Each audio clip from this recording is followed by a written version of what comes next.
Hello everyone! Magandang araw sa ating lahat. Nandito na naman tayo sa another episode ng Welcome to my channel, Happy Pills TV. So today, gagawa tayo ng tuna wrap. Homemade tuna wrap. So ito yung ating mga ingredients na kailangan.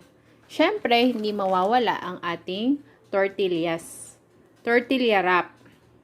Ang binili ko ay ang size small, 12 pieces. Then, syempre, yung ating tuna. Makikita nyo nakalagay siya dito kasi dinidrain ko na yung fluid niya. Okay, isang lata siyang ganito, 155 grams ang net weight. Hot and spicy kasi mahilig kami sa maanghang. Pero if you cannot tolerate maanghang, you can choose naman the plain one. Okay? Then, ang ating cucumber. Slice po yan ng maninipis. Ang lettuce. Yung ating lettuce, para mahugasan siya ng maayos, sinuko muna siya sa water with vinegar. Then, for about 15 minutes, dinirain ko na. Kasi, hindi po dapat natin ma-oversoak ang lettuce. Kasi, nagmumukha siyang lanta or bilasa na. Hindi mo na siya magagamit. Then, ang ating tomatoes. 2 tomatoes po ito, slice ng strips. Ay, by the way, ito nga palang cucumber natin. Maliit lang na cucumber yung ginamit ko. At konti lang din ang aking nagamit. Hindi buong small cucumber na consume ko. Mga around this 12 na maninipis na slice lang ito. Kasi konti lang naman ang malalagay bawat wrap. Then, ang ating pan-dressing or pan-toppings, keso or cheese, the cheese whiz, at yung ating red onion. So, ang unang step na gagawin, syempre, paiinitan natin yung ating tortillas. Saan mo siya pwedeng init? Pwede mo siyang iinit sa oven toaster, o kaya naman sa microwave, o kung wala talaga po, pwede po sa kawali. So, yan na yung ating tortilla wrap. Mainit na siya. Sinalang ko na siya sa oven toaster. Pero pag sinalang mo, kailangan be careful ha. Kasi baka mamaya sobra naman siyang masunog. Okay? So, ilalagay lang natin yung ating mga ingredient. Ganun lang kasimple.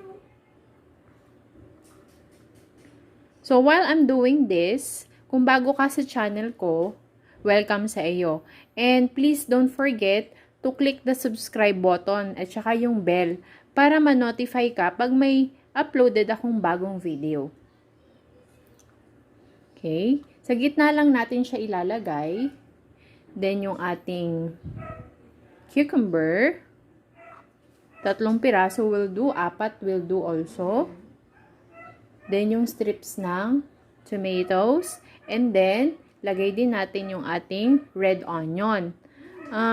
Baka may magtatanong kung po pwede ba ang white onion. Okay lang din naman. Okay? So, yung red onion ko, mamaya ko siya ilalagay kasi on the way pa lang siya. So, halimbawa, nandyan na yung ating red onion, lalagay na natin yung ating ang sunod nating ilalagay ay tuna.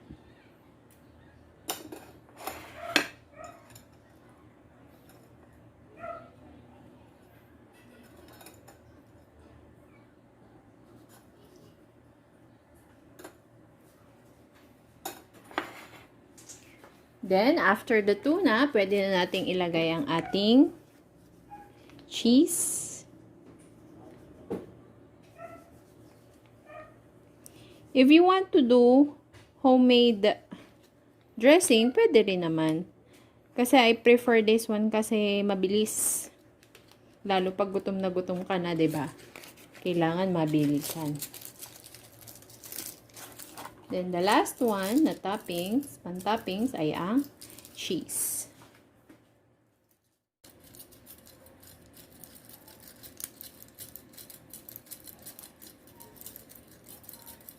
Okay. So, that's all. Tapos na ang ating tuna wrap. Ganun lang kadali at kasimple. Meron ka ng pang-snack o kaya naman pang-substitute sa main meal. Pwede itong breakfast, lunch, or dinner. So, ito na ang ating finished product. Ang napakasimple at masarap na tuna wrap. Ay, teka nga pala, bago makalimutan ang lahat, syempre, dadako muna tayo sa taste test. Tikman natin, ha.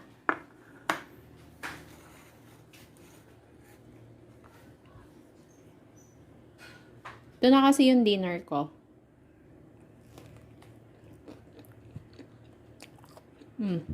Sarap.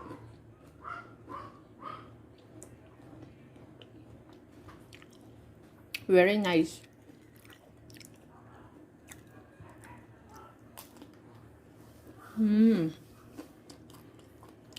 Sarap.